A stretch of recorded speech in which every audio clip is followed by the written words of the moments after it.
Are you struggling for consistency in your sim racing? Does your iRating look like a roller coaster? If so, we have good news for you. The way to get more consistent is to first understand what you're doing differently than the professionals. And VRS is the answer. With our competitive subscription, you will have the telemetry, setups, tutorials, and everything else you need to fully analyze your driving. Our data packs and the ability to compare your driving with the best in the world will show you exactly where to adjust your inputs, change your driving line, and shave seconds off of your lap times. And our powerful and precise Direct Force Pro wheelbase and precision pedals are being used by some of the world's best drivers. All these champions agree that VRS hardware is not just the best on the market, it's also priced well below the competition. So if you're looking to upgrade to direct drive and the best pedals in sim racing, VRS is your answer. If you want to get better, get faster,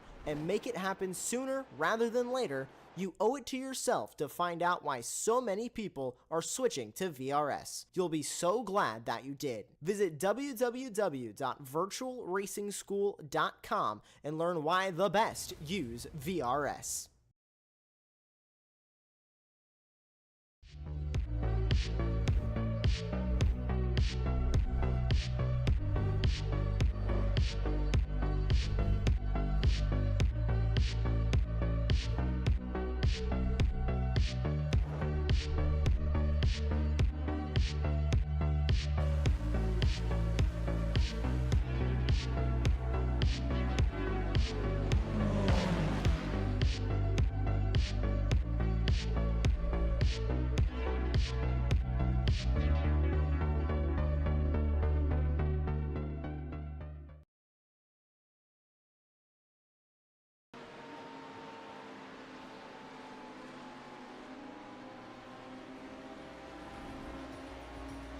Well, hello and good evening, everybody. Welcome back to Apex Racing TV, and welcome back to the Operation eMotorsports Racing League. This is round number 6 of the season, coming to you tonight from Spa. My name is Ron Mons. Joining me in the commentary booth is Charles Bichelle, and in the virtual production hall we have our old buddy Josh Wilkie. And now, Charles, we're racing outside of North America for the very first time this season, and doing so at a fantastic track as well. Spa's historic in the world of motorsports for many, many reasons, with history dating all the way back to the 1920s.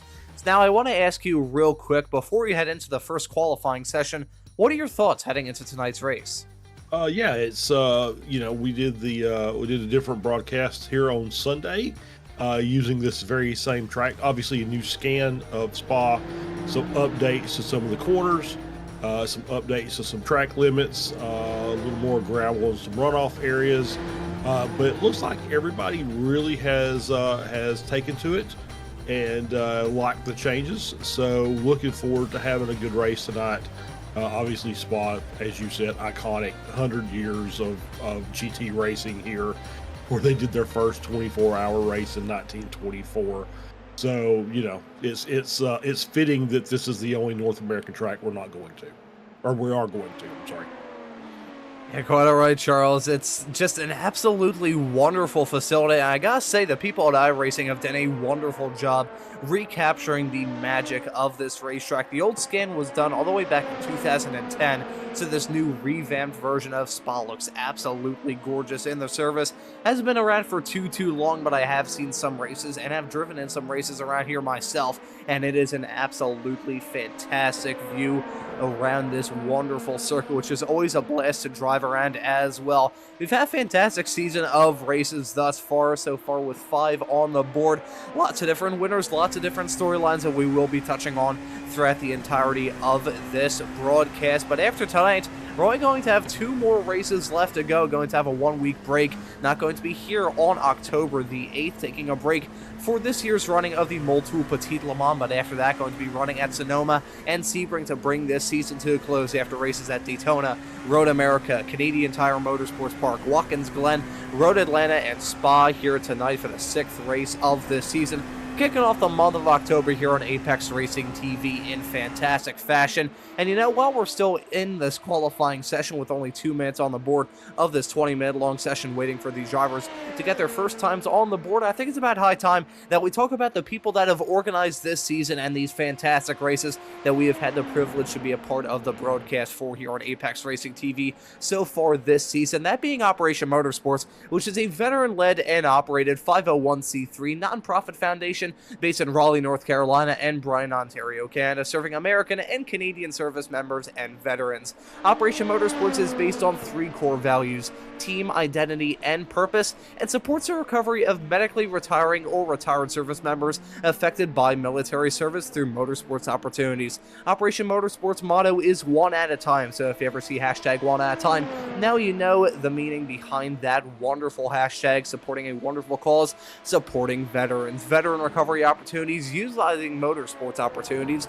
veteran recovery opportunities, and still a sense of team identity and purpose. Veteran recovery opportunities through the lens of diversionary therapy, motorsports immersion, and academy programs. Veteran recovery through motorsports one at a time. Visit OperationMotorsports.org to learn more. We would like to thank Operation Motorsports, not just for all the work that they do behind the scenes, and Charles, considering that you're a former combat vet yourself, you can attest to the wonderful stuff that Operation Motorsports does to veterans, but just from my perspective as a broadcaster, this season has been incredibly entertaining. Now, with only a few more races left in the season, I am a little bit sad that these Tuesday night broadcasts here on Apex Racing TV will be drawing to a close, at least for this season, but still, it's been a fantastic race supporting a fantastic cause in the process.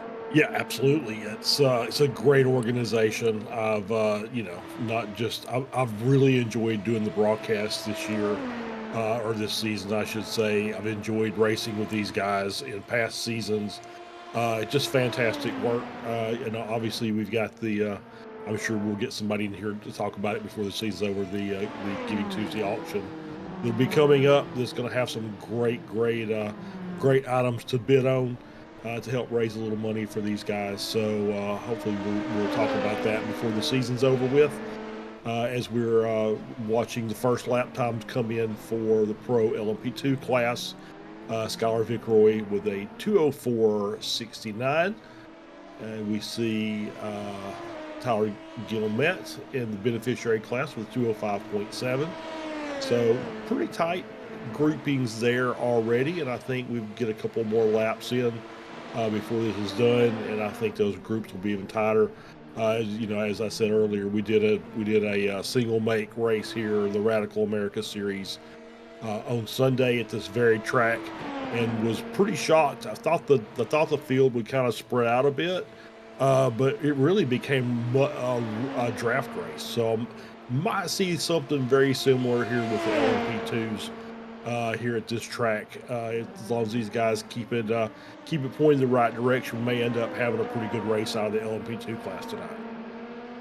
Oh, I think it is going to be a fantastic show here at Spa. And just harkening our minds back to just 1 week ago at Road Atlanta, mainly the finish of that 45-minute race. It was absolutely insane in the LMP2, so I think that'll definitely continue here at Spa for round number 6 of this season. But some drivers setting some lap times on the board, and as you mentioned, Charles, Skylar Vickroy currently the fastest qualifying LMP2 in the pro category, currently at a 2-minute 4.694, so that's a pretty good lap time from him to have the best time as it stands at the moment. And exactly 0.3 of a second behind is Connor Parise, who's been another fast driver in the Pro LMP2 category. That Pro LMP2 class has been pretty up and down. Lots of the drivers running in that category have gotten victories thus far. Skylar Vickroy was a driver that kicked off this season at Daytona, backed that car into victory lane for the opening race of the season. Connor Parise has 2 victories, one at Road America and another at Watkins Glen.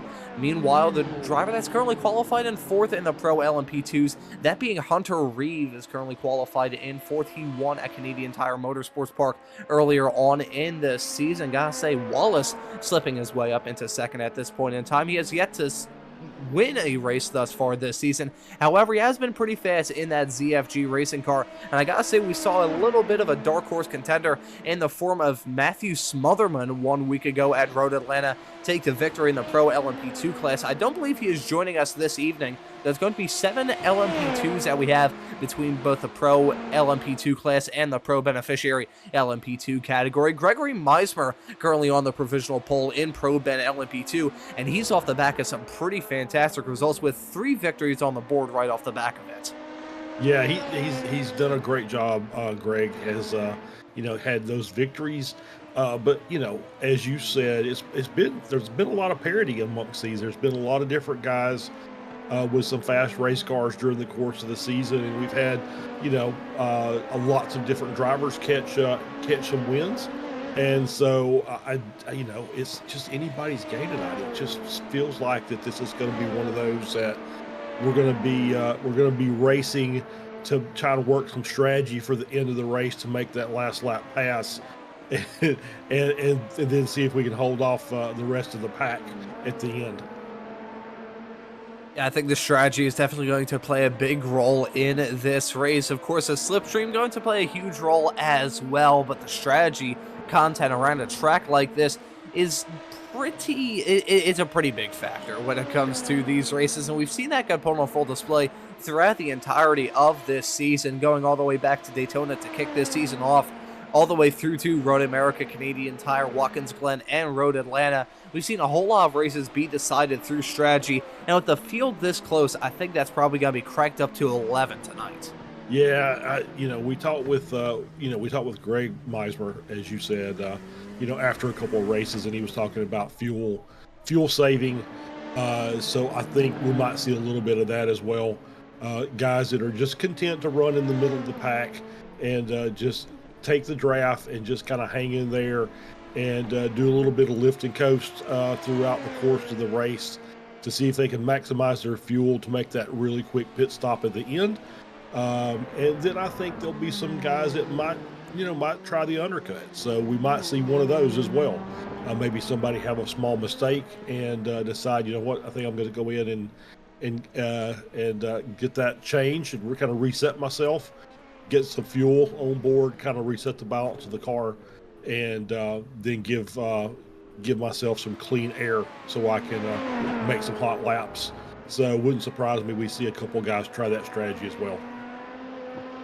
Definitely see some zany, wacky, and off-the-wall strategies, and as a zany, wacky, and off-the-wall guy myself, I would not entirely be opposed to that.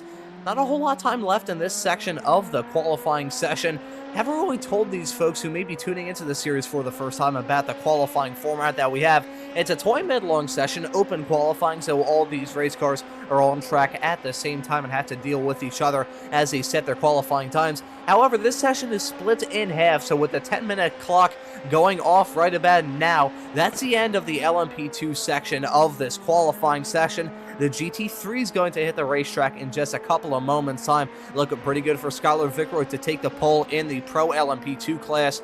We're riding on board with Tyler Gilmet. He's going to try and displace Gregory Meismer from the pole in the Pro Ben LMP2 class. 3 cars in that category: Gregory Meismer, Tyler Gilmet, who have taken the lion's share of victories thus far with 3 and 2 apiece, and Daniel Salmon, who's been running in this series occasionally. He ran in the Road Atlanta race in that Pro Ben LMP2 category. So off the back of a second race, trying to get a grips with that race car. That was a car going off the track. That was heading through Blanchemont. Not sure who exactly that was, but nevertheless, looks like Gilmet not able to improve. So that's going to be the end of his section of the qualifying session. So that will be it for the LMP2s, and as the GT3s set their way out onto the racetrack, it's probably a good time to talk about all the other partners with Operation Motorsports, because as much as the racing has been fantastic this season, it's also been a very good opportunity, just from my perspective as a little bit of an outsider, to learn about Operation Motorsports and some of the fantastic partners that they have. One of them being CrowdStrike, because CrowdStrike is a proud partner with Operation Motorsports to advance their mission of empowering military veterans through motorsports. Their support extends far beyond traditional funding, addressing critical business needs and enabling enabling Operation Motorsports to focus on key engagements, outreach, and expanding veteran opportunities. This foundational support ensures that Operation Motorsports can effectively deliver its programs and create meaningful experiences for veterans in the racing world. Additionally, this partnership facilitates the integration of veterans into prominent roles within IMSA and the SRO, including crew member positions and marketing team positions as well. CrowdStrike also engages in employee resource group events and volunteers in supporting Operation Motorsports at various SRO races and contributing to building and distributing, there we go, second time's the charm, veteran and family care packages. Sorry, I got lost track a little bit there. My apologies. This collaborative effort enriches the motorsports community while providing valuable career and support opportunities for veterans. We would like to thank CrowdStrike for being one of the fantastic partners with Operation Motorsports. And George Kurtz, who we've talked about a lot every single time we talk about CrowdStrike, he's a pretty keen sports car racer himself, running in the LMP2. So really, it's awesome to see a company like CrowdStrike really throw their support behind not only motorsports as a whole, but also some fantastic motorsports initiatives. And hey, with this new rescan version of Spa, you can even see some CrowdStrike logos around this racetrack as well. But really nice to see CrowdStrike and many other fantastic partners be a great source of help when it comes to Operation Motorsports, trying to do what it does best. But the GT3 drivers trying to do what they do best, about to get this section of the qualifying session underway, trying to deal with not just this racetrack, but themselves as well. Charles, do you think traffic is going to be a big role in deciding who's going to get a good time in this section of the qualifying session? Yeah, I think so. I think it may be just, I know a lot of these guys are probably just looking to see if they can get a tow, because it's going to give you about a half a second or more on the track itself, you know, just in your lap time, because you can get that nice big draft down the straightaways. So, you know, there's probably some jockeying for position out there. So it wouldn't surprise me that we see some kind of a gap in amongst these GT3 cars as far as our lap times are concerned. Some guys out there just say, you know what, I'm just going to run my lap. I'm not going to worry about anybody else, and I'll get what I'll get. And then, you know, when it comes to racing, maybe I can, you know, increase that because then I'll be in the back of the pack and I'll be able to tow and fuel save and all the other good things that we've already talked about. So what I found was interesting, though, was I was looking at our Pro Open championship leader, if you want to call him that. He's won every race. Corby has switched cars tonight, and he's been running the Mercedes all season long. You know, he said, you know what, I'm going to come out, I'm going to run the Ford, the Mustang, for tonight. I don't know if that's going to be a permanent switch for the rest of the season, or if he just feels like this is the best car for the track, but he is in the Ford Mustang tonight as opposed to that Mercedes AMG. So we'll see if that changes things for him. And this is a very interesting call from Corby, and I'm trying to think. I really can't say I blame him for this call, Charles, because I remember when this car was first introduced. Of course, you with your expansive experience owning a team in the world of esports on iRacing, you definitely knew this a lot better than I would. I asked you about what your driver's thoughts of this brand new Mustang and what you thought about it yourself, and you mentioned in the first conversation we had in relation to this car well before the season even began about how good this car is in a straight line. So of all the tracks that go from that Mercedes into the Mustang, I feel like this is probably the best one to make that swap. Yeah, absolutely. It is just fantastic. You know, that gigantic V8, the Ford Coyote engine that it's got up front is a beast. But it just, I don't know. There are certain sections of this track that I don't know suit the Mustang that well, because it has the same kind of tendencies that the BMW and the Mercedes do. Is it tends to push a bit on the front, and you kind of wear the fronts down a little bit, and then you don't get quite as good a turning. Looks like he's got all the turning he needs for right now. He had to kind of let off that corner. But it just, you know, you kind of start losing turn in during the course of the race, and it just makes it really difficult to get the car around the corner. So I don't know if that's going to be a problem for him or not. But like I said, it looks like just from watching him as he was exiting out of Poulon, he was kind of having to a little opposite lock on the car because it was the rear end would come around. So it looks like he's got the balance on it correct. So it may be a good strategy for him to switch off to this car. I mean, of all the drivers to try and tackle the challenge of switching to a completely different race car mid-season, Corby is probably the driver that would be most keen to try and do that. As you mentioned, Charles, he's had a clean record thus far in the Open GT3 category. You gotta try and continue that here for the final 3 races of the season. Coming across the line now, and he goes up to the provisional pole at a 2-minute 18.737 in front of Manning, who's currently qualifying second in that Porsche at a 2:18.797, so not a big gap at all for Corby. But of course, that is his only first qualifying lap at this point in time, so still a decent amount of opportunities for him to try and prove it. Actually, I say that the GT3 section of the qualifying session always seems to buzz by pretty quick. 17 minutes already on the board, so will that be 2.5 minutes left for these drivers? So probably about a lap and some change available for these drivers. Talking about the beneficiary GT3 category, here's Ian Carney in the 54 four-wide motorsports car, currently qualified on the pole in the Ben GT3 class in that Porsche. And he's had a pretty good season thus far off the back of back-to-back victories at Watkins Glen and Road Atlanta. Has 3 victories thus far, picking up a victory in the second race of the season at Road America in the Ben GT3 class. So he's another quick driver as well. It's really been a tale of 2 different categories, Charles. The LMP2s have been a little bit fast and loose, a little bit more wild. In the GT3s, meanwhile, it's been a story of dominance, with Carney taking 3 victories of the 5 and all going 5 for 5. Yeah, it really is. Carney's had a great season as well, and he's sticking with that Porsche. Had little dramatics at the end of the race last week with him, and I'm trying to think of the other name. Where we had a different driver leading the beneficiary class and had to pit on the last lap because he was low on fuel. So that kind of flipped things on its head a little bit. But yeah, it's been a great season for Carney. And looking at Manning's been on a charge the last couple of races. Has really started trying to put some pressure on. Hasn't been able to crack the champagne for the win. But he's been making it much closer week in week as the weeks go along. So he's actually been really, really strong given the battle to Oil. So it'll be interesting to see with the change of Oil's car if Manning's sticking with that Porsche, if he can finally get the first win of the season.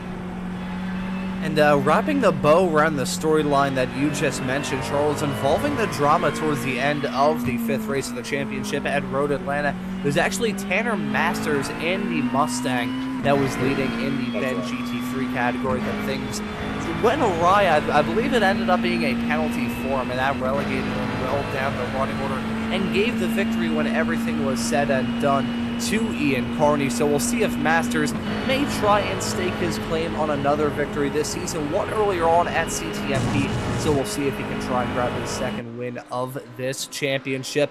But we're coming towards the end of this qualifying session. No time on the board now. The checkered flag is out to these drivers. Finishing up their qualifying session, John Hicks not going to finish it on track as he's coming down pit lane in the number 308 Savage 7 McLaren. Currently slotted 4th in the Ben GT3 category. Some more drivers finishing up their qualifying times, though. Looks like Ole is going to hold on to the provisional pole in the Open GT3 category, extending that gap now to a tick over 1/10 of a second. 0.101 would be the gap when everything is said and done in the Open GT3. Trying to do the quick math in my head. That could be the reason why my room is starting to smell a little bit like smoke. Here's Jake Porter in the TFG Racing number 49 car. He's currently qualified 10th as it stands at the moment in the Open GT3 category. I believe he did cross the start-finish line in time, so he's going to be the last driver to be able to put a lap time on the board unless the iRacing gods decide to yoink him back to pit lane. When everything is said and done, don't want to have a moment like that. That was heading through turn number 8 of Ravage. That's not ideal for Jake Porter if he wants to improve on his qualifying result about a half a second, my apologies, off of Anthony Calvi, currently qualified in 9th in class. I don't believe this is going to be an improvement from Jake Porter just based off that run heading through Pouan, but we'll still ride on board with him and savor the sights and sounds of this beautiful rescan of Spa. There you can see Porter heading his way through turns number 12 and 13. That's Fanye. I'll tell you what, there's going to be a whole lot of butchered corner pronunciations between now and the end of this broadcast. Thankfully, I don't have any French or Belgian ancestors, otherwise they would be rolling in their graves considering the pronunciations that I'll be giving throughout this broadcast. So any French or Belgian viewers tuning into this broadcast, I would like to wholeheartedly apologize in advance. Yeah, so yeah, this is going to be a very interesting start. We always talk about, when you talk about Spa, it's lap 1 with the run through La Source, and then through Eau Rouge and Raidillon with cold tires, with the field stacked up on top of each other. Always makes for a very interesting start to the race. So let's hope it's a clean one. We had a couple good ones in the race we did on Sunday, so we're hoping that we'll get the same thing for the races tonight. Everybody gets lined up single file, gets to run through, and then we can start battling up the Kimmel Straight before they get to Lacoon. Yeah, it will be a very interesting start. Fingers crossed that all the drivers can make it through lap 1, turn 1 clean. Because once they do, I mean, they still have a whole lot of challenge to deal with in a 45-minute race that they would have in front of their face.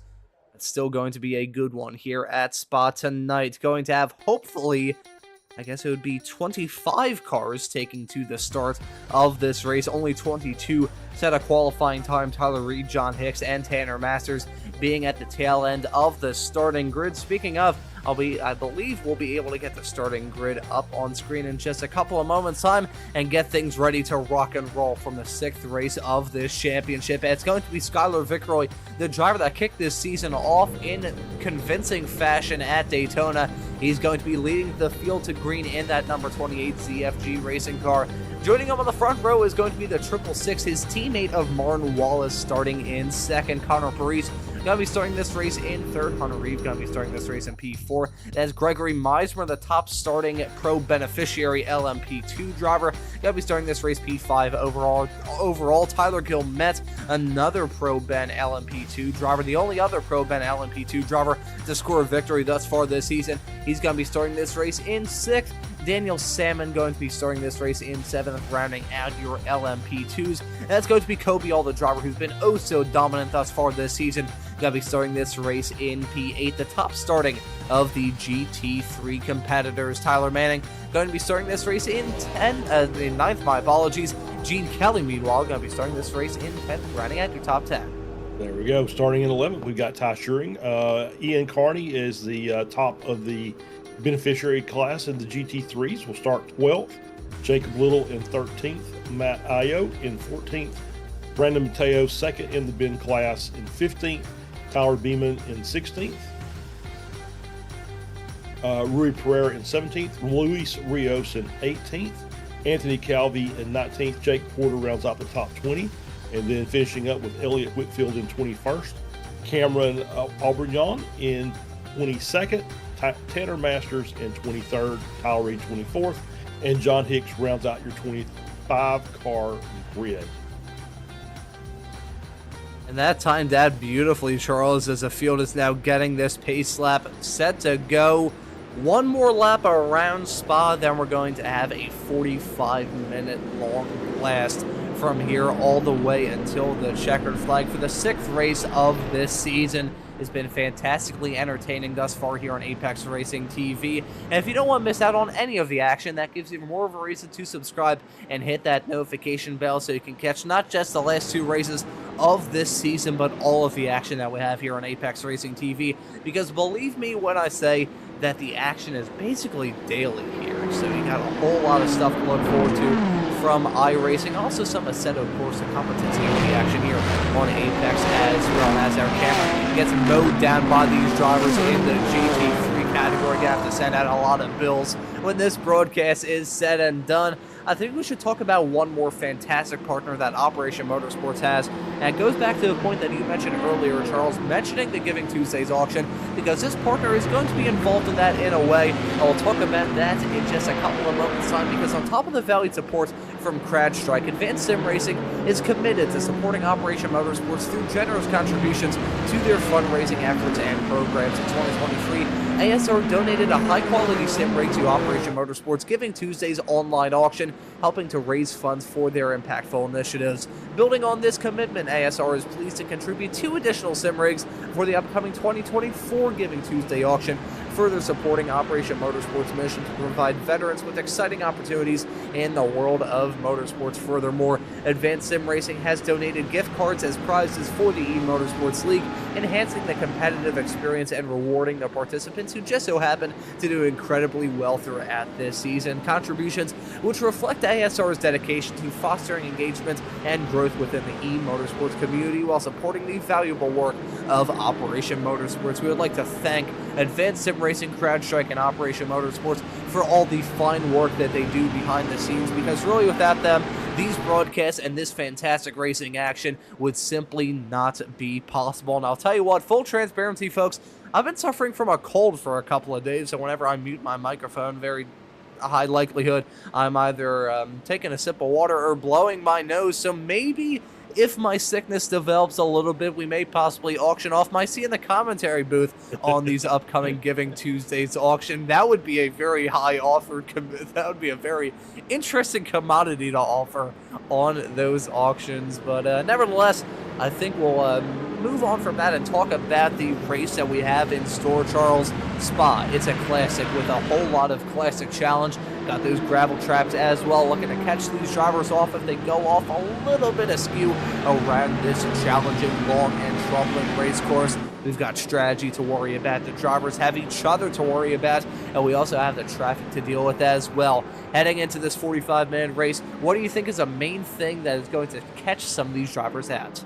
I think it's going to be finding the lap traffic as we talk about. Even though this is a much bigger track, a much faster track, you know, there are still places that you don't want to try and pass a slower class car, and it's just the traffic in general. The battles through some of the corners are going to be pretty intense, so it's going to put clean racing at a premium. And I think that's what we're going to see more often than not, is going to be what decides this race tonight. There's going to be a whole lot in these drivers' hands and a whole lot out of these drivers' hands as well. They got to play their cards right, play the hand that they were dealt, and towards the end of this race, they may be in a fantastic position to maybe grab their first victory of the season, or maybe even grab another victory to extend their gap in the championship coming towards the end of this season.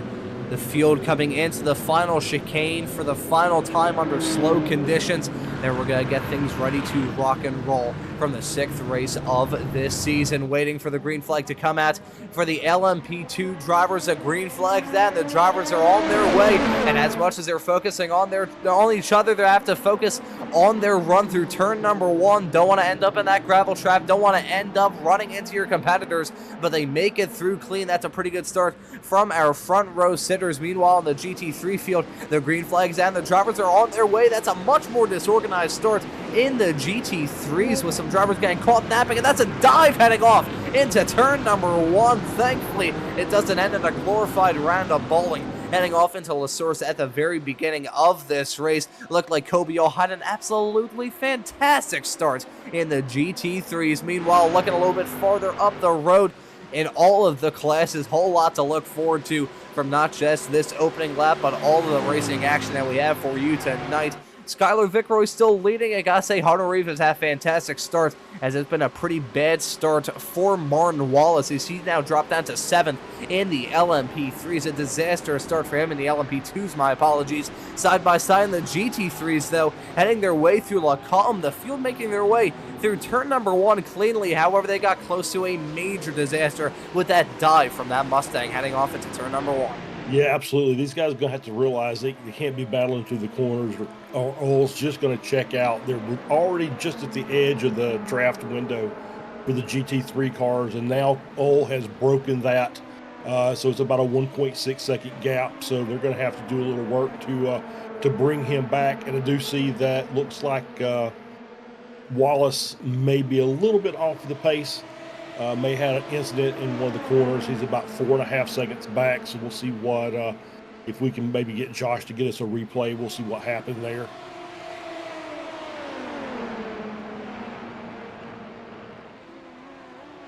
Here we go. Yep. So coming up the looks like we're coming up Kimmel Straight as we were looking at this earlier. As we go on 2x2, a little touch there in the background, and yeah, just a little help around. Couldn't tell who that was. Might have been Reeve, who's running in second. So maybe that's who that was. But yeah, just had a little help. Maybe Wallace had to check up a little bit. Felt like he was going to lose the rear of the car, and a little contact made, and around he goes. Yeah, that's a tough start for him. I was going to mention before he grabbed the green that this was a fantastic opportunity for Martin Wallace to try and grab his first victory on the season, but after that off-track excursion at the very beginning of the race, it is going to be a big hill to climb if he wants to get back up into the front-running position in the Pro LMP2 category. Meanwhile, looking at a fight going on, that's between Meismer and Salmon in the Pro Ben LMP2 class. Those two nearly came to blows heading off through Lake Calm just a couple of moments ago. They get through clean after that shimmy sham heading off into the chicane at the end of the Kemmel straightaway. Very professional use of the term shimmy sham here on this broadcast tonight on Apex Racing TV. Really breaking out the thesaurus with that one tonight, but at this point in time, gotta say a dream start for Tyler Guillemette, extending that gap now to 1.2 seconds in front of Meismer. That's pretty big for a driver who really has had some pretty torrid luck as of late. Yeah, that's a good gap. But if these guys can work together, ooh, a little damage on the front of that Mustang. It's just like it's hanging on by a thread there, the front end of that car. So I'm not really sure what happened to him, but he's going to come into the pits and bring that in and get his fast repair. You know, we're just only like 4 minutes into the race. I don't know that that's going to be enough to get him to the end if he pits, and just carry too much speed through there and into that inside barrier. Luckily, nice avoidance there. But couldn't tell who that was, but great job of missing the car. As you can see, just cuts down to the inside and just carries too much, and it looks like he may have caught the gravel on the outside, and that was enough to disrupt the balance of the car and spun him into the inside wall. I'm not sure who that was in the Audi that just had the close call to end close calls. That was way too close for my comfort zone. That was oh boy. I'm very thankful that didn't end in a major incident, because that would have been a hellacious collision between those two coming out of turn number 15 around this racetrack. This may be a replay of it. Possibly going to take a look from Roy Pereira's perspective. The 4-wide motorsports driver was right behind the Audi that had to take evasive maneuvers, and oh boy, you gotta say, the driver of the number 81 car had to take some evasive maneuvers himself. Not sure who that was right in front of him, heading off down through turn number 14 and 15. Maybe try and find possibly the perspective from the Audi, because that is not ideal in any way, shape, or form. That is not what you want to see heading through a corner, which is incredibly fast and incredibly blind in these GT3s. May have been Jake Porter in the TFG Racing number 49 Audi. Go right on board with him. Can't see anything. You can see some smoke there. You can see, oh boy, that was a near disaster. Nice job by Porter to just say, you know what? Okay, I got to go inside quickly because the smoke kind of hid the car there. In military terms, we'd call that concealment. So great job by Porter to take the inside line, just like most of the cars took the outside line. But as long as you get through without making contact, you've done it properly. I mean, to finish first you have to finish and to avoid a wreck. Doesn't matter how you avoid it as long as you don't hit a wall or one of your competitors. Who cares if a couple of long clippings end up on the racing line? Hey, you're still with a clean race car and still within a good shot of taking the victory here in this race. Lots of drivers still have a pretty good chance. I gotta say, the gap between Ola and Manning, despite the fact it hasn't gone down too much, hasn't increased either. It's still around that 1.2 second margin. But Corby, I mean, he showed it a lot throughout this season. He has a fantastic ability to just turn on the hyper jets, if you want to invoke a little bit of Spaceballs terminology, turn on the Cuisinarts, and he can just extend that gap between himself and Manning. But at this point in time, he's maybe playing the fuel game, possibly. Not sure why All hasn't been able to extend that gap. I mean, he's still leading this race, so he can't knock the guy too much. But I'm curious as to what sort of strategy he may be invoking, as that gap is now just a tick over a second at the beginning of this lap. Yeah, that was a great lap by Manning, fastest lap of the race for the class. So yeah, he may be playing a fuel strategy game, but what he's doing is allowing Manning to stay close, and now Manning is within draft range. So you should see that gap close significantly as we come up through Eau Rouge to Radillon and then onto the Kimmel Straight. With that 1 second gap, you should see him pick up a couple of tenths from that distance, I would think. And then we see side by side through there. So dangerous. Good job by everybody to get through there. We see a guy, who's that Beeman maybe, that was back there kind of shimmying his car around. Yeah, I was looking at that and I was terrified from his perspective. That was Tyler Beeman in the number 91 Porsche. He's now going side by side, trying to go side by side, heading his way off into turn number 5 and 6 of the Lacombe chicane. That was Tanner Masters, who's running third in the bench GT3 class, that he was trying to go side by side. We've got to say, nice drive thus far from Tanner Masters to make his way up into P3 in the Ben GT3 class. A driver that did not set a qualifying time. He's up 8 spots overall at this point, currently running P15 overall as it stands at the moment. So pretty nice from Masters. We'll see if he can get involved in that Ben GT3 battle for the victory. We could see a repeat of what went down just 1 week ago between himself and Ian Carney. Still up 1 spot in class at the moment with a tough stuff from Whitfield. Not sure what happened to him in the Corvette. May have been an incident. Possibly he did not start. Not entirely sure what happened to Elliott Whitfield. Yeah, looking, it was marked as minus 0.93 laps completed in our live timing board. So I don't believe he actually took the start at all. So not sure why Elliott Whitfield ran into some sort of trouble like that. But either way, for the drivers that gained spots from that, they're certainly not going to complain. Yeah, maybe. Well, I'm seeing it now. It shows that he's been towed, so he may have some internet issues that may have caused that. So he may be trying to get back into the server and get back onto the track. So maybe just misfortune that misfortune of being disconnected at the wrong time, which is sad because you want to get out here and race. Even if you don't think you've got a chance of winning, you still want to get out here and race and then just to get disconnected from the server, just it stinks. There's no other way of saying it. It just stinks. And that's a very good point to bring up, Charles, about the drivers that all of these drivers are. They're racers, and in the world of motorsports, just being called a racer is a fantastic compliment. Yeah. Some of these drivers, as we have occasionally pointed out throughout this season, some of them are not driving on a normal sim rig. Some of them are using hand controls. So I gotta say, these drivers doing what they are doing up and down the field, whether they're running at the front, whether they're running in the podium positions, whether they're running in the top 5 or otherwise, lots of these drivers just doing the best they can. And it's really awesome to see.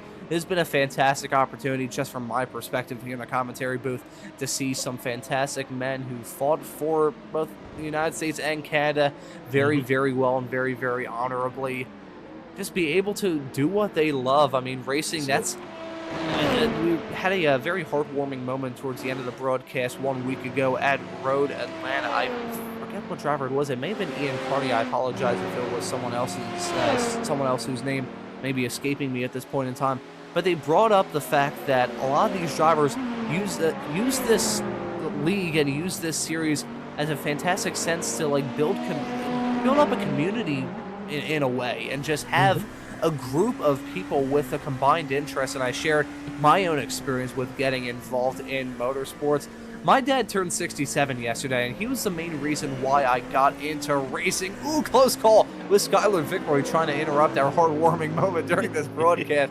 That was a close call with himself, and I believe that was Masters, unless I'm very much mistaken, heading off through into No Name, which I think does now have a name in the world of racing. We'll probably bring up that discussion later on throughout the broadcast. But my dad, who turned 67 yesterday, got me into motorsports. So one of the main reasons that him and I got into racing was down to the loss of my mother. I lost my mother when I was 7 years old back in 2012, and she was part of Philadelphia Fire Rescue, and she was definitely not keen on me getting involved in racing in any way, shape, or form. My dad used to bring me to NHRA drag races at Willow Grove back when I was 4, all the way back in 2009. And that's how I got involved in racing. And then after the loss of my mother, we got involved in racing, just trying to build up a sense of a father and son duo, because he was usually off working. I was either usually in school or just sound asleep. I was a very sleepy child, it must be noted. But through racing, that's how me and my dad kind of grew to know each other, grew to love each other, and build a bond which continues now into adulthood with me. Good Lord, coming up to about 2 months left until I enter my 20s. God have mercy on my soul. But that's a good thing with motorsports. It's a fantastic way to build a sense of community. But I think with that slightly wholesome note out of the way, we should probably get back on track and talk about the racing, and a spin for Tyler Reed heading through the Lake Home chicane. The driver of the number 47 Operation Motorsports car going for a spin. Was running 7th in the Open GT3 grid, but with a moment like that, he's now shooting down a running order with the spin heading through a very tricky section of the racetrack. Yeah, and I'm gonna say this is from experience. I love the Corvette. I love the way that it races. The Z06 is fantastic. However, it does not really like the curbs, and I did see him kind of hit the inside curb, and it looked like it kind of caught the front and just let the rear go and spun him. I was doing my practice for Petite, at Road Atlanta, and I just never could get the Corvette to hook up the way I wanted it to. So I think that may be a shortcoming of that car.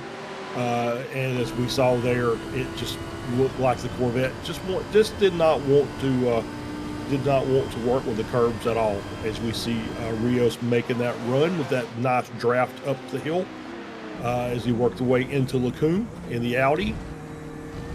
Then we see Reed coming in, kind of catches the inside a little bit there. Definitely catches the inside there. Let's see if we see anything.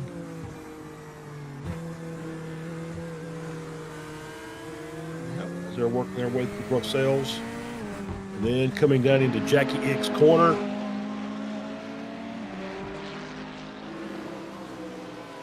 We'll go back to live and we'll see if we can find that actual replay. But yeah, the Corvette just seems like it doesn't really want to work with the curbs as much as some of the other cars do. Obviously, the Beamer just doesn't really care if there's a curb there or not. The Ford seems like it does okay. The Ferrari, as we see, Reed a little wide there, as he's got some fast movers coming through.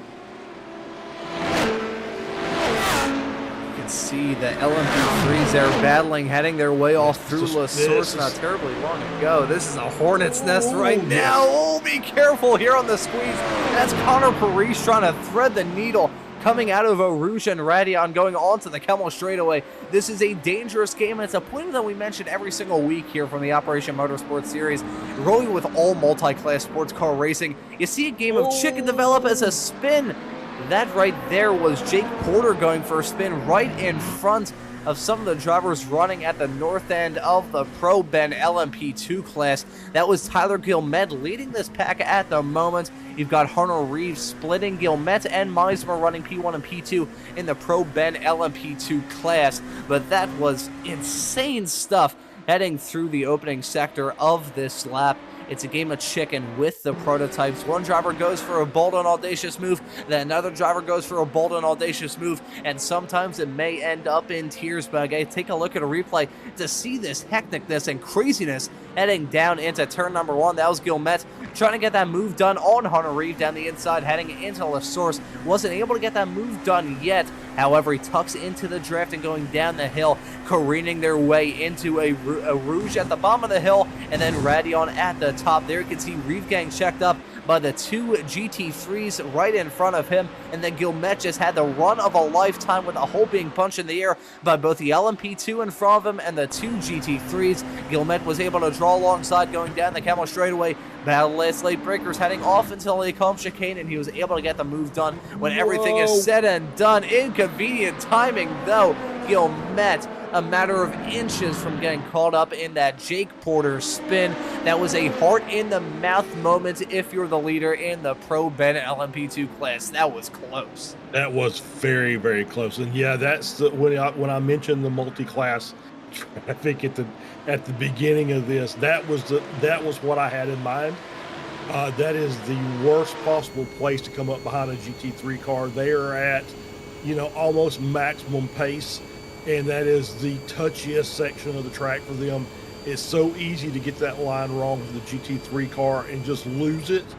So great job by the LMP2s to work their way through and not put anybody in too bad a position, and still get all the way through there without any contact. And then, yeah, just a great job by Guillemette to avoid the spinning Porter there coming out of the cone.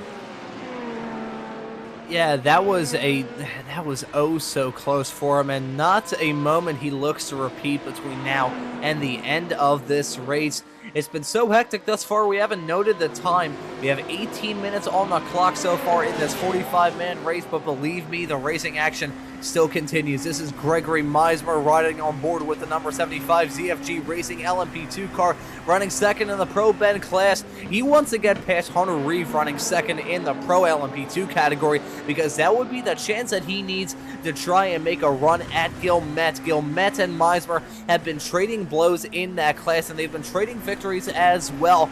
Meismer off the back of 3 straight. Guillemette started off the season with 2. But with the GT3 traffic, it is pandemonium with these drivers. They're covered by barely any air. Going onto the back, not so straightaway towards the end of this lap. Riding on board with Meismer still, trying to get that move done side by side, heading off into Blanchimont with himself and Reeve. That was dangerous stuff from Gregory Meismer, trying to get that move done, still down the inside, heading off into the chicane. Not close enough at this point in time, but Gregory Meismer, he is chomping at the bit. He is itchy. He is itching to try and find a way to get past Hunter Reeve and try and have any sort of challenge to get past Guillemette. He may have more victories over Guillemette, but he wants to grab some more between now and the end of the season. 3 victories may sound swell, but 4 sounds even better. However, he's got a fight on his hands, as does Guillemette. He lifts a little bit, heading down into the Rouge and Radion section at the beginning of this lap, and that's going to give Meismer a fantastic opportunity. He has a run of a lifetime. He had to back out of it. There you can see the 54 Porsche GT3 car getting involved in that. This is pandemonium at the north end of the field. Guillemette still leading in the Pro Ben class. Hunter Reeve running second in the pros right behind, and Gregory Meismer trying to do everything he can, scrapping and clawing to find a way to get past these 2 LMP2s right in front. Yeah, and I just want to give a quick correction. This is Connor Parise that's in the middle of this group, but that's okay. It was kind of threw me for a second there. Caught up in the drama, my bad. No, it's okay. It's okay. So yeah, it's a great 3-car battle, and I think Meismer is kind of just he's collecting data at this point.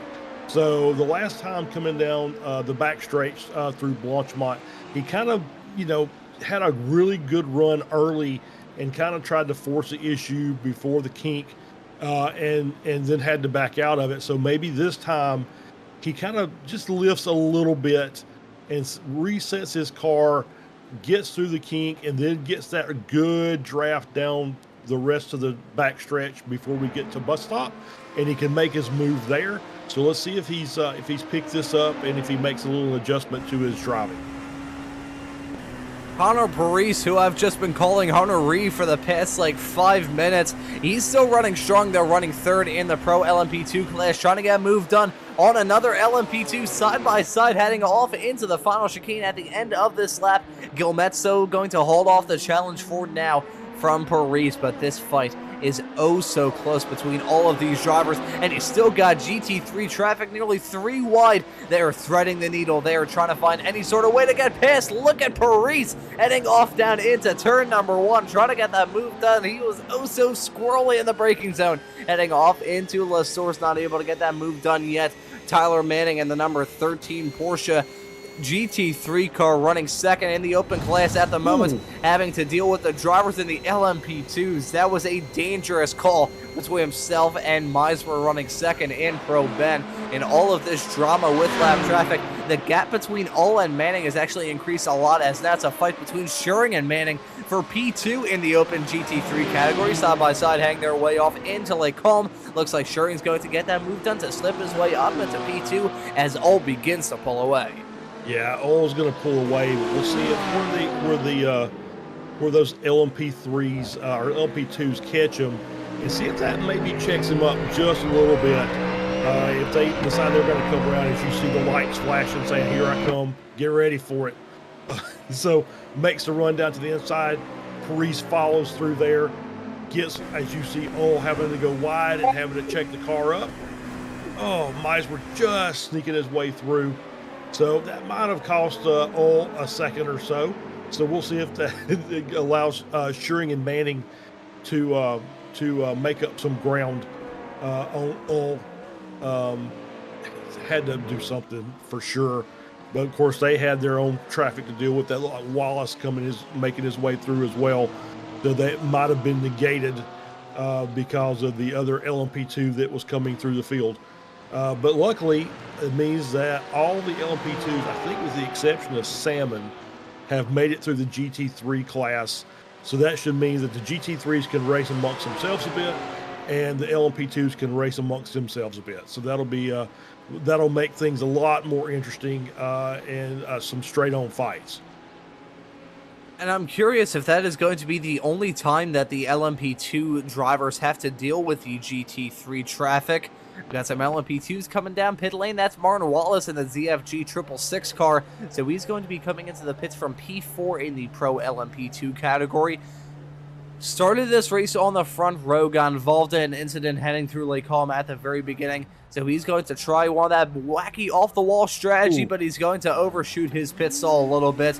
So Martin Wallace not doing himself any favors there. That's going to drop him down the running order a little bit. Reeve and Vickroy, meanwhile, they've begun to battle in the Pro LMP2 category. That gap has slowly come down between the two of them as we start to see some drivers come down pit lane. That looked like a slight overshoot from Tanner Masters, who's running second in the Ben GT3 class.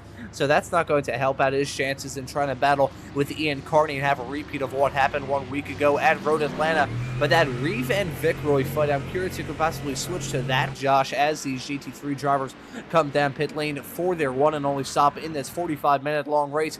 Gotta keep an eye on that. But Reeve and Vickroy, the gap between those two had continually decreased throughout this race, but Hunter Reeve finally able to get that move done on Skylar Vickroy.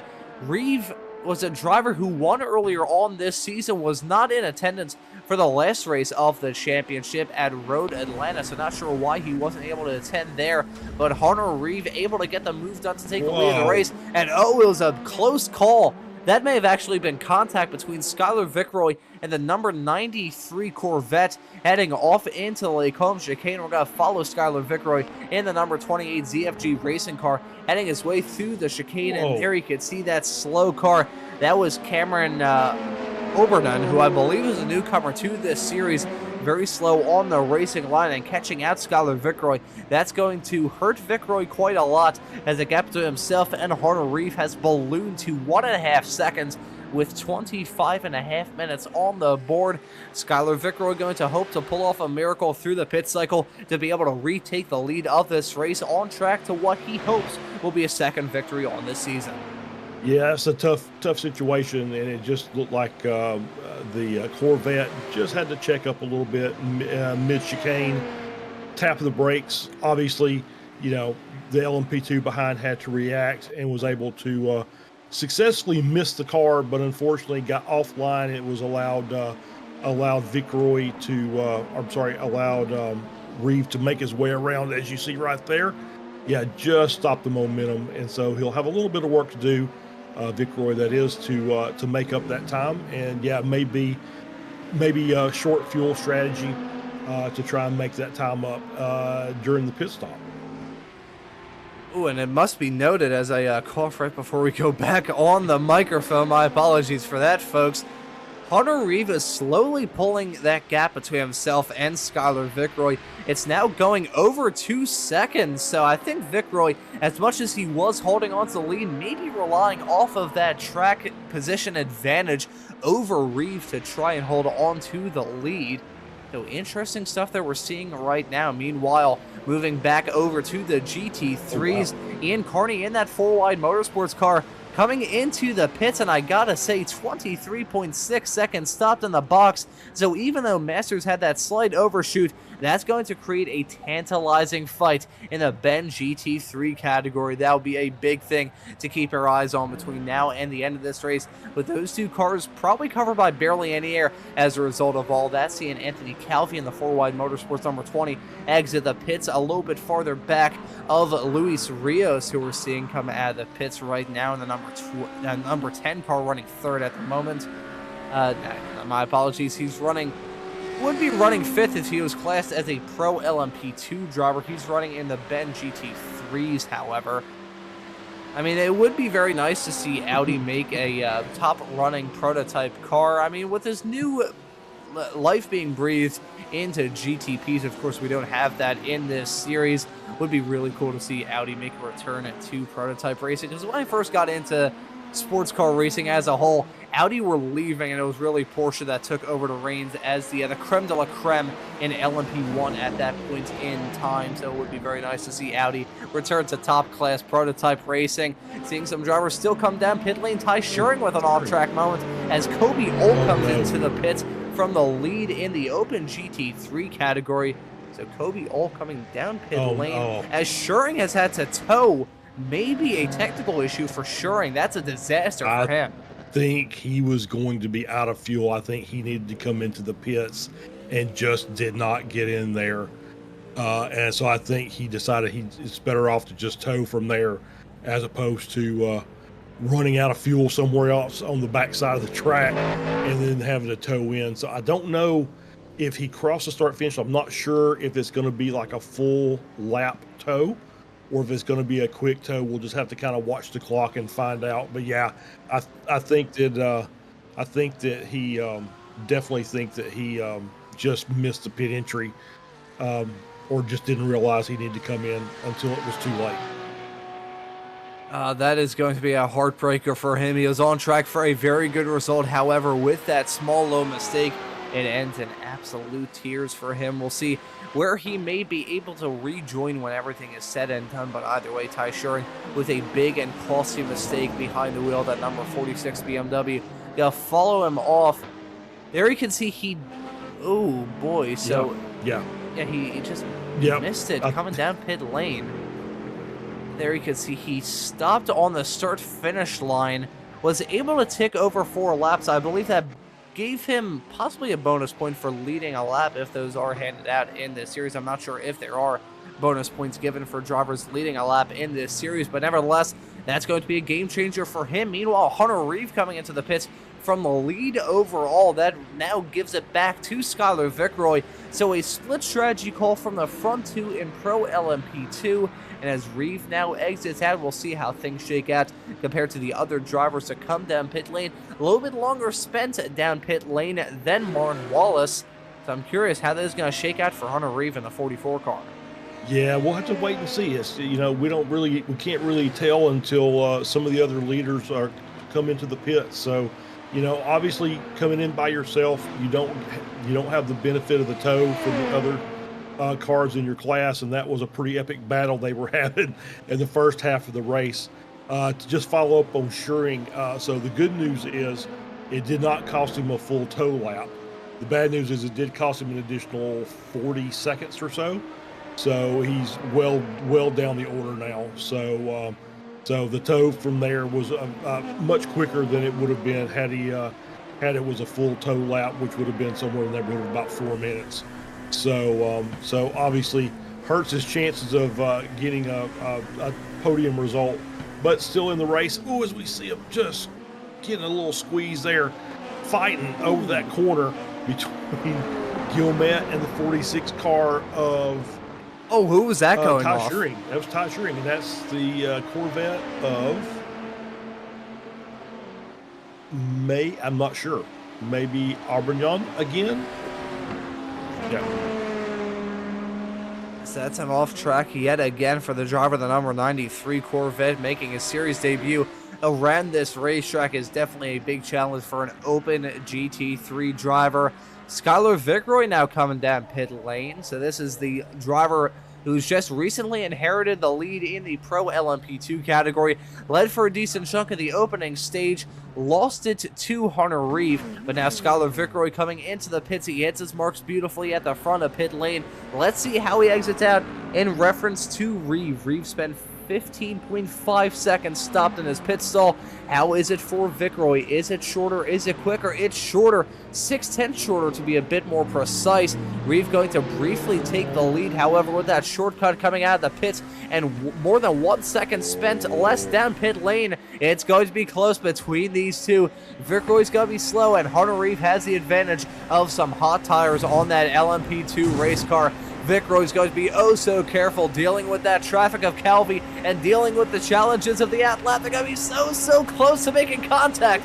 Going on to the couple straightaway, they made contact. I am sure of it. Hunter Reeve and Vickroy nearly bump drafting, heading their way off into the Lake Combe chicane. Skylar Vickroy getting a huge boot scoon boogie, heading off into turn number 5 and 6. A little bit of drama, a little bit farther behind, not sure who that was. Very slow coming out of the chicane, but these two, they can't get caught up in a battle too much, because we could see Connor Parise have a big change of fortune for the driver who's been running in the podium positions in the Pro LMP2 class ever since the drop of the green flag. However, the driver, the number 11, who's already scored a victory thus far this season, he may be in a catbird seat to grab another one if those two drivers who would be inheriting P1 and P2 start to battle a little bit and maybe have some fisticuffs break out. Yeah, this is going to be a crucial couple of laps for Parise till he comes in, because these cars are stuck together, so they're going to be moving faster than him as a solo car. So they're going to get the benefit of the draft down these straightaways. It's going to make these cars just run that much closer together. As you saw the bump drafting coming up Kimmel, that actually increases the speed of both cars. So it's going to be critical for Parise to have a very good in lap here as we see him coming into the pits now. And with him coming into the pits later than both Vickroy and Reeve, he may be able to take slightly less fuel and have a slightly shorter run down pit lane. Would this be enough, though, is the real question. That's Vickroy and Reeve already going on to the start-finish straightaway. It would have been an absolute miracle if Parise was able to pull off such a quick stop that he'd be able to get out in front of these two. However, he had a pretty significant cushion between these two and himself, so that is not going to be a change in spot. However, I gotta say credit where credit's due to Parise. 13.5 seconds stopped in his pit stall, which is the quickest of any driver thus far by a pretty wide margin. The last driver in the LMP2s to make that decision to come down pit lane. Gotta say Martin Wallace as well, who I believe was one of the first, still had a shorter run down pit lane than Hunter Reeve, who is one of the latest. So pretty interesting from Martin Wallace. It'll be interesting to see if he'll be able to make it to the checkered flag in the final 10 minutes of this race. We got two battles in both of the LMP2 classes. Vickroy and Reeve covered by barely any air. You can see him still dealing with GT3 traffic, heading their way through Rivage of turn number 8, covered by barely any air as the two of them.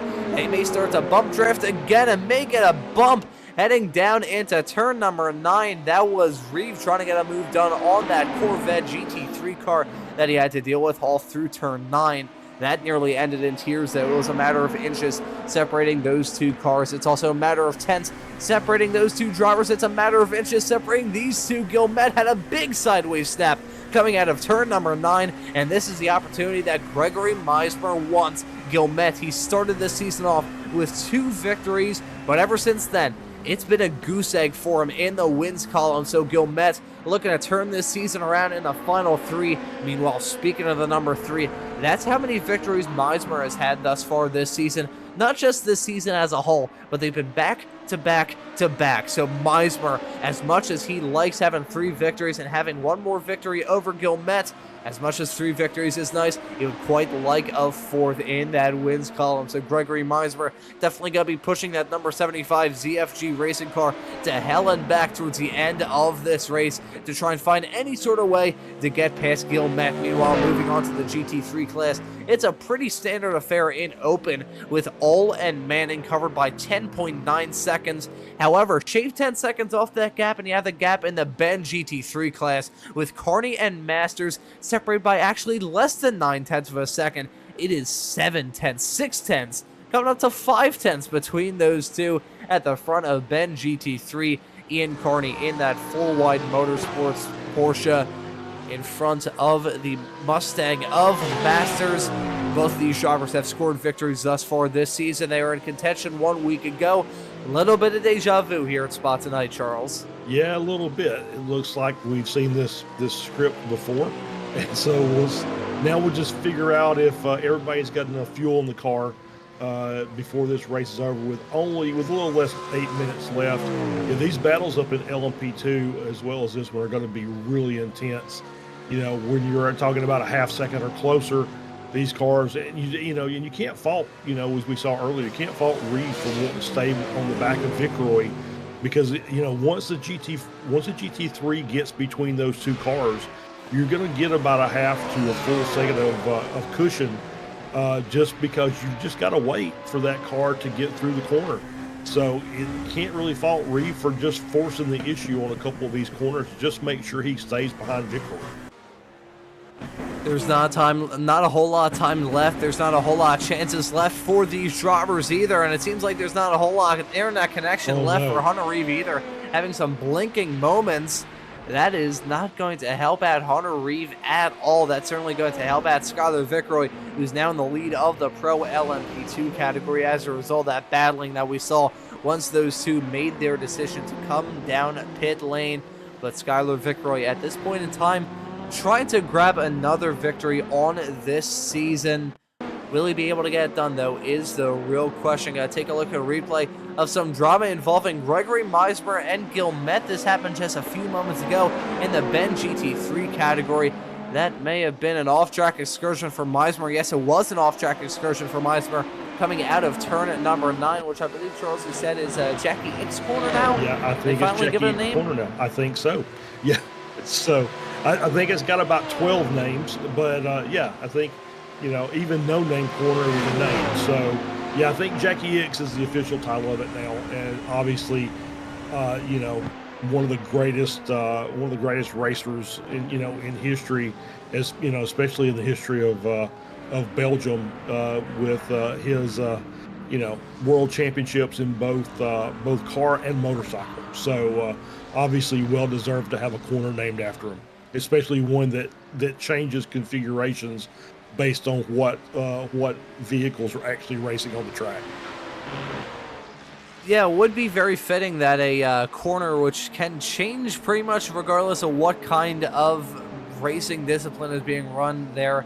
It's quite fitting that the corner is named after a driver who is oh so adaptable. Meanwhile, a big moment for Brandon Mateo to spin in a big bit of drama in the GT3s. That's Ty Schuring, I believe, involved in the midst of that. Daniel Salmon in the LMP2s getting a good view of that drama coming out of Lake Colm, heading through Malmedy of turn number 7. Ty Schuring was the driver in the number 46 car that got involved in that. Still running a top 5 spot in the Open GT3 class when everything is said and done. May have been a podium spot, however, it ends in tears with that mistake that we saw not terribly long ago. That was a big bit of drama. Tyler Reed in the number 47 car got involved in that as well. Gotta take a look at a replay to see what exactly went wrong here, with a great view from Salmon in the LMP2 that was encroaching on this drama. Yeah, okay, so Mateo gets loose, has to check up the car. He's over on the left-hand side on the curb.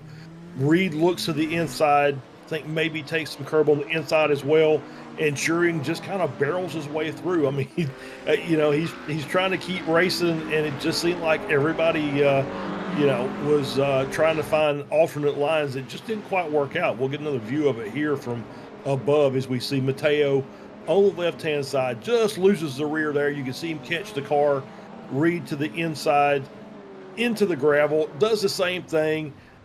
Shearing has to check up, move to the outside. Mateo's there, and they make contact, and Mateo goes around. And that right there, folks, is exactly why Joker laps are not used in the world of road racing. Unless you're talking about MotoGP when they have to run that penalty line, but that's neither here nor there. Anyways, talking about the racing that we still have going on right now, the fight between Carney and Masters heading down into the Lacombe chicane. These two cars covered by barely any air, one in a Porsche, another in a Mustang. Both drivers with victories on the board thus far this season. Carney at 3, Masters at 1. They're still going to be battling hard, though. They are on a one-on-one fight. However, they've got a one-on-one fight right behind them as well, as Tyler Gilmet in the lead in the Pro Ben LMP2 class, still behind a big slide from Masters, heading through turn number 9. That was a near disaster for him. Gilmet losing out on a little bit of time, but Masters going to lose out on some time as well. Meismer, my apologies, losing out on some time. Actually did lose out on some time, even with that interesting interpretation of track limits. Heading through Pouan, he's still got to be side by side. Heading through Fanier towards the middle sector of this lap, side by side, deciding the victory in the Pro Ben category. And look at that, that's Martin Wallace getting involved in that in the 666 ZFG racing car. He's running 4th in the Pro LMP2 class, and he's getting dicey with these two drivers as well. This is going to be a monumental fight between Gilmet and Meismer coming towards the end of this race with not a whole lot of time left on the clock. That's what, 2.5 minutes? Less than 2.5 minutes, coming to only 2 minutes on the 45-minute long clock. So not a whole lot of time left for these drivers, not a whole lot of laps left for these drivers, and not a whole lot of overtaking opportunities left for these drivers as well. However, with 19 corners full of challenge, it's still a whole lot of opportunities to make some sort of mistake, which your opponents could absolutely capitalize on. Yeah, absolutely. Just watching this, and it's still just a battle. It's just interesting to see the two Ben classes running together, and the LMP2s trying to work their way through and maintain. And I want to say it looked like that maybe Gilmet just kind of got checked up by Masters a bit as they were working their way through there, and had to slow down. Maybe caught Meismer out just a little bit, took a wide line just to make sure they didn't make contact, and they're side by side coming down the backstretch. Here we go, heading off into Lacombe. There we go, off the Camel straightaway, and Gilmet is still holding off the challenge. Gotta say, credit where credit's due from Gregory Meismer. He has gone for it many, many times, and he's been playing the patient game. I believe, unless I'm very much mistaken, these drivers are on the white flag lap, or will be coming to take the white flag this time by Skylar Vicroy. Possibly on the white flag now with less than a minute on the clock. I believe Vicroy, it's going to be close with about 40 seconds left on the clock, heading his way around turn number 15 for what could be the final time. And the gap to himself and Reeve has ballooned as of late. It's 2.1 seconds. It's actually gone down a little bit, however, not going to be close enough towards the end of this race for Reeve to have any sort of challenge of Vicroy, who is looking to grab just his second victory from this 6-race-old season. He's going to be heading his way around the final chicane. It's going to be close, but Vicroy is going to be taking that white flag this time by only 8 seconds between that and the finish. I'll tell you what, if Reeve was out of the picture and he had a 10-second gap to himself on P2, he may have been able to afford to just lift off a little bit and bring it home one lap early. That's the thing with these timed races as well. When fuel's a big factor, having one more lap can throw a big wrench in the works.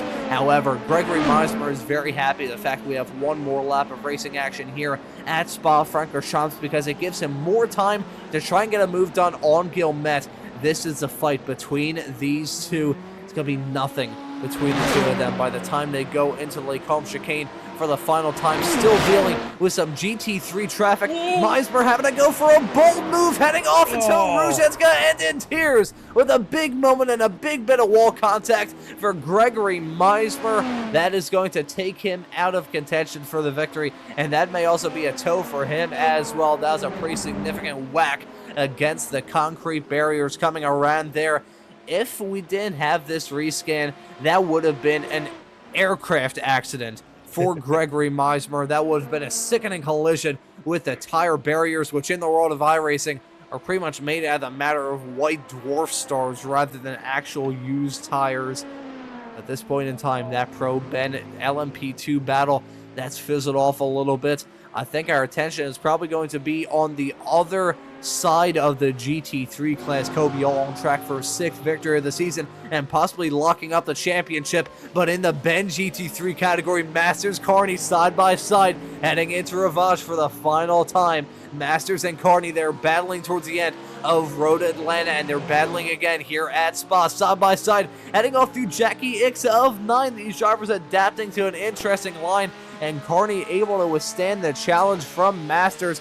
Not a whole lot of time left for Masters to try and get that move done. Got to keep our eyes on this. Meanwhile, Skylar Vickroy got to take the checker flag to win here at Spa. It's just his 2nd victory of the season, but a fantastic way to do it as well in dominating fashion here from the 45-minute race that we just saw the conclusion of.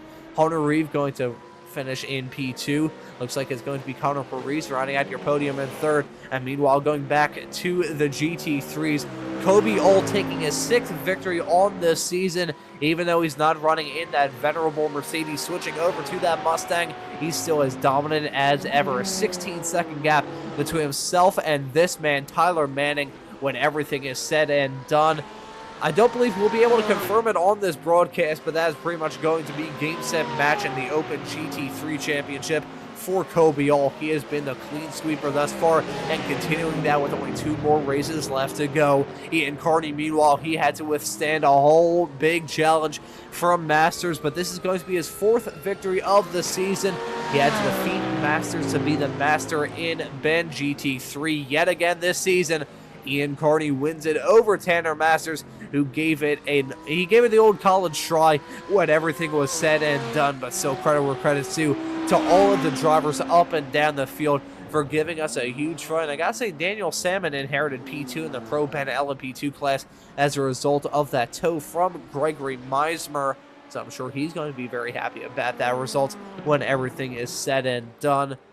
But Meismer, looking back on that incident, Charles, I'm curious, Josh, if you could possibly find a replay of that drama involving Meismer heading off through Rouge and Radion for the final time. I don't know about you, Charles, but that just looked like an act of pure, unbridled desperation. I think you're absolutely right. I think it was just a matter of Guillemette having enough room to get by the GT3 car before Eau Rouge, and Meismer doing what we talked about before with the same thing that Reed did, just trying to force the issue and make his way through, and just ran out of room.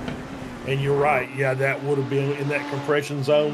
That car would have been airborne, probably over in the left-hand or right-hand wall, and probably coming back across the track, carrying as much speed as you can imagine.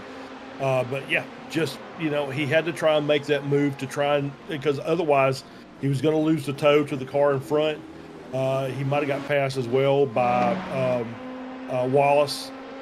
And so, it's just one of those things about racing is you just got to try and make that, and it just couldn't get it done.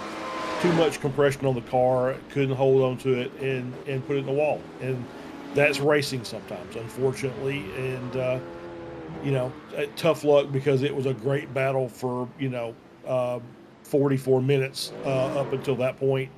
It's been fantastic watching these guys race all season long, and that was would look like to be another classic ending that just never happened. Well, still a pretty classic race here from round number 6 of the Operation eMotorsports Racing League.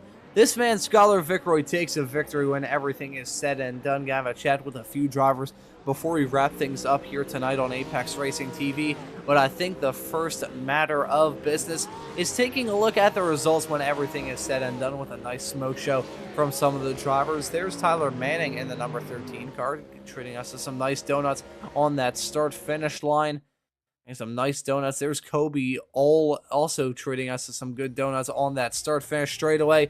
Hey, they put tires on the race car, they use them in the race, may as well burn them down to the canvas when everything is said and done. But take a look at the results from a dramatic, yet another exciting 45-minute long race here from our Operation eMotorsports Racing League. And in the end, Skylar Vickroy takes just his second victory on the season when everything is said and done. Hunter Reeve going to finish right behind in P2. Connor Parise going to be riding at your overall and Pro LMP2 podium in third. Tyler Gilmet going to be the winner in the Pro Beneficiary category when everything is said and done. Going to finish P4 overall. Martin Wallace, who was able to make it to the checkered flag on one stop, and a very early stop and a short stop as well. The 666 ZFG Racing LMP2 Pro driver going to finish P5 overall. Daniel Salmon behind the wheel, the number 4 LMP2. He's going to be finishing second in the Pro Ben LMP2s. And P6 overall. Greg Meismer going to round out your LMP2 field. Kobiol going to be finishing the top of the GT3 race cars. He finishes in front of Tyler Manning, and Ian Carney in the number 54 four-wide motorsports car going to take the victory in the Ben GT3 class and round out your overall top 10. Yeah, Tanner Masters gets to second place in the Ben GT3, finishes 11th overall. Tyler Beeman finishing 12th. Matt Ayotte finishing 13th. Ty Shearing in 14th. Brandon Mateo gets the final step on the podium in the Ben GT3s in 15th position. Gene Kelly 16th, Tyler Reed 17th, John Hicks in 18th, Luis Rios in 19th, Jacob Little in 20th. Get to the last page here. Rui Pereira in 21st, Jake Porter 22nd, Cameron Aubernon in 23rd, Anthony Calvi in 24th, Elliott Whitfield, I think we talked about, had maybe had some connection issues at the beginning of the race, and finishes in 25th position.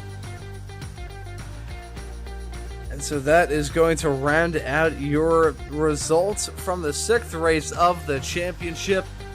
I am coughing up a storm here in the commentary booth. Thankfully, we're doing these broadcasts virtually, so I can't spread whatever illness has affected me. Could be bird flu, could be whatever it may be. Whatever's going around here on the east coast of the U.S. in the city of Philadelphia at the beginning of fall is whatever I have picked up. So, Charles, if you don't mind, would you like to have a chat with some of these drivers before we wrap things up here on Apex tonight? Yeah, let's bring in Tyler Gilmet, the winner in the Ben LMP2 class. So, Tyler, congratulations on the victory in the Ben LMP2 class. Great battle just all race long up until the last lap between you and Greg Meismer.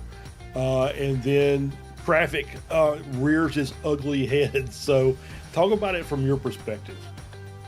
We had a fantastic battle all race between Pro and Pro Ben. Traffic was, I won't say as much of a nightmare as last week at Road Atlanta, but it definitely played a part in the results in tonight's race. I think we probably would have given you guys a show just like last week if that didn't happen on the last lap there. It's unfortunate for Greg. He really puts the pressure on. Yeah, we were just talking about that. I was saying the same thing. I was looking forward to that last lap battle. But that's part of racing is just, catching traffic at the right time, and you were able to sneak past that GT3 before Eau Rouge, and Greg had to try and force the issue, and it just didn't pay off.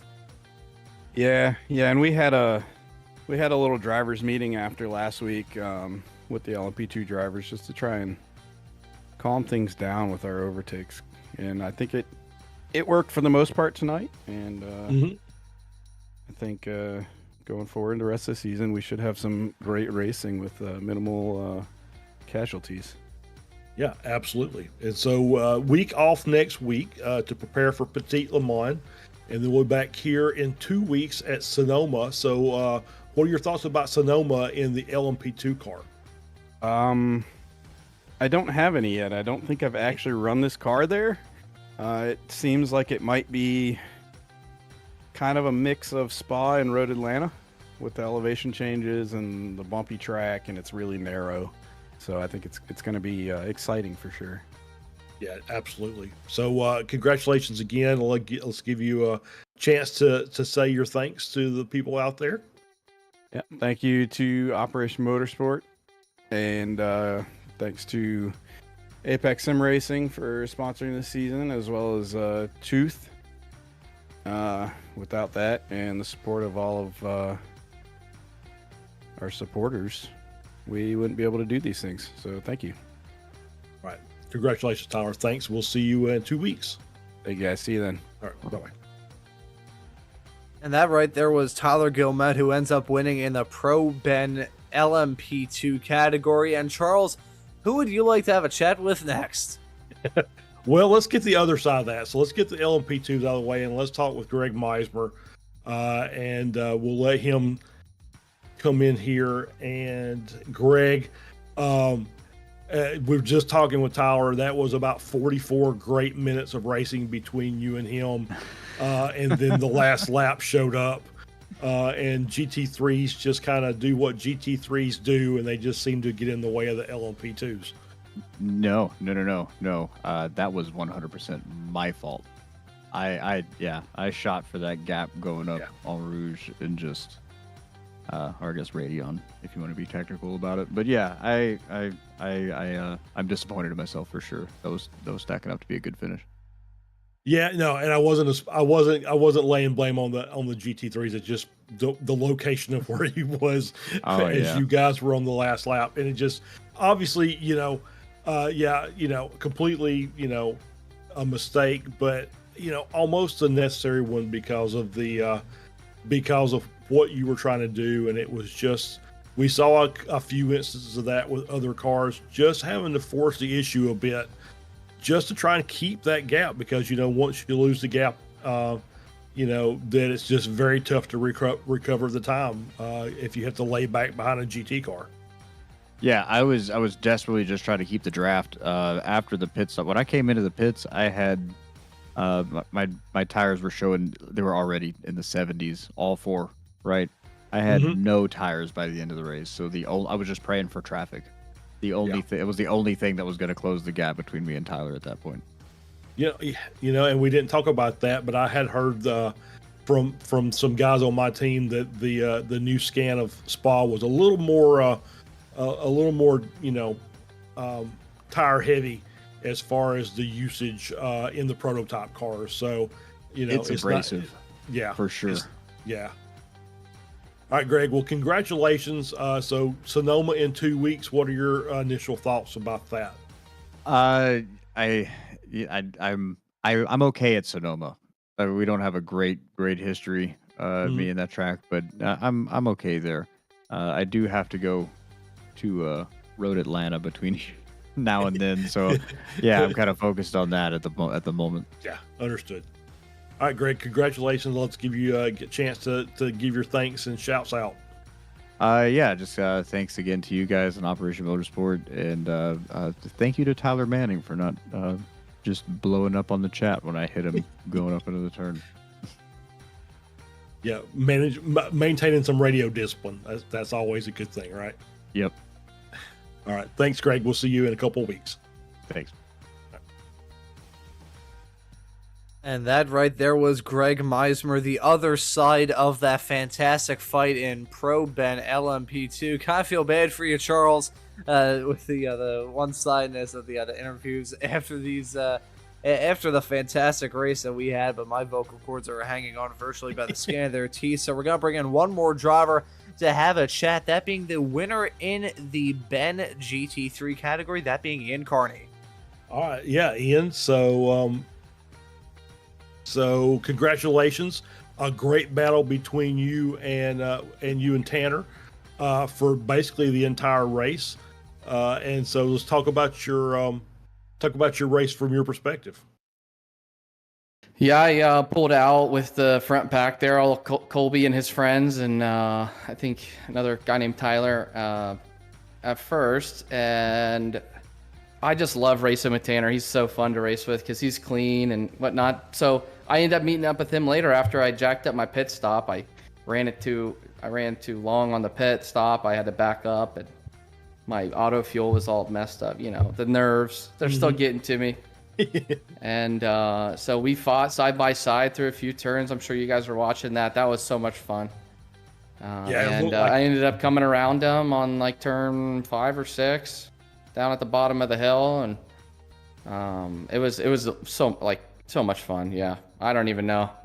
Yeah, it definitely looked like it was really clean racing, or at least as best you could. The LMP2 seemed like they played a little bit of a role in some of the cornering that we had. We saw several incidents, and it's just the nature of the beast when you're talking about multi-class racing, right?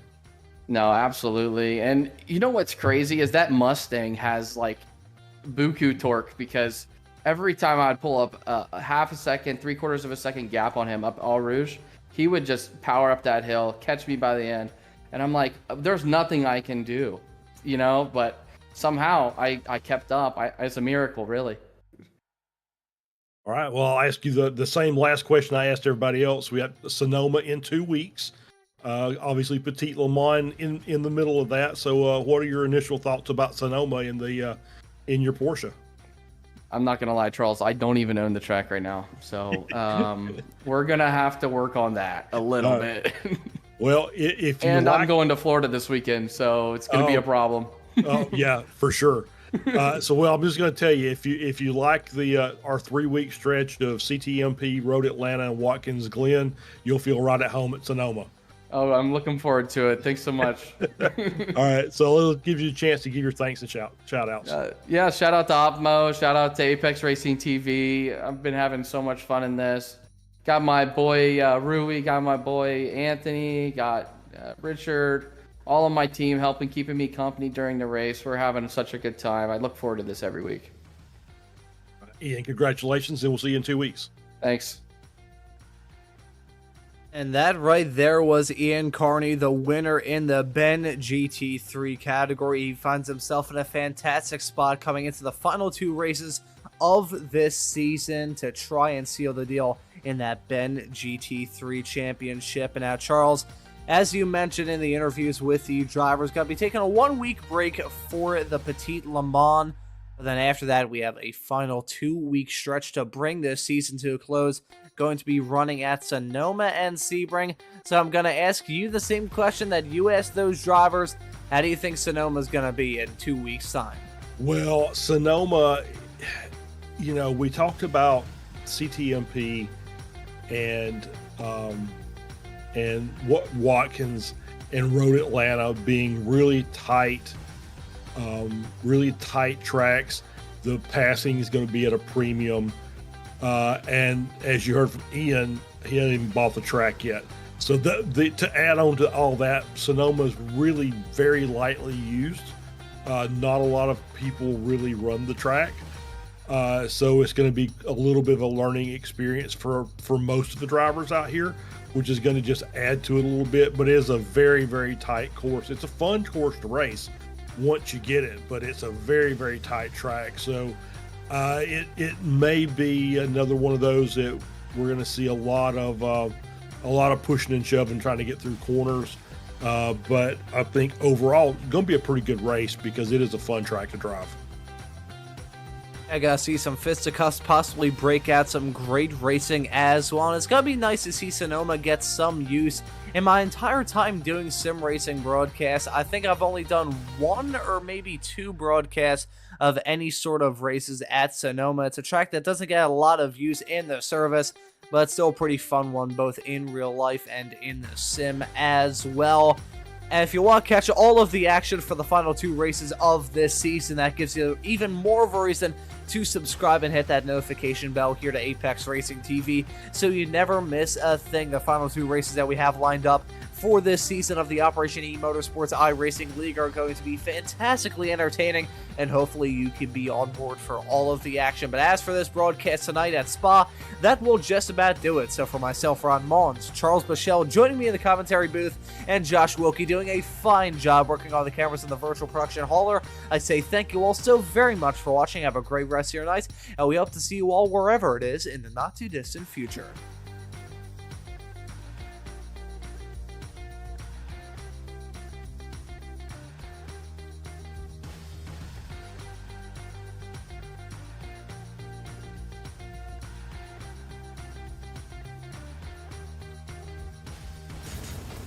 Are you struggling for consistency in your sim racing? Does your iRating look like a roller coaster? If so, we have good news for you. The way to get more consistent is to first understand what you're doing differently than the professionals. And VRS is the answer. With our competitive subscription, you will have the telemetry, setups, tutorials, and everything else you need to fully analyze your driving. Our data packs and the ability to compare your driving with the best in the world will show you exactly where to adjust your inputs, change your driving line, and shave seconds off of your lap times. And our powerful and precise Direct Force Pro wheelbase and precision pedals are being used by some of the world's best drivers. All these champions agree that VRS hardware is not just the best on the market, it's also priced well below the competition. So if you're looking to upgrade to direct drive and the best pedals in sim racing, VRS is your answer. If you want to get better, get faster,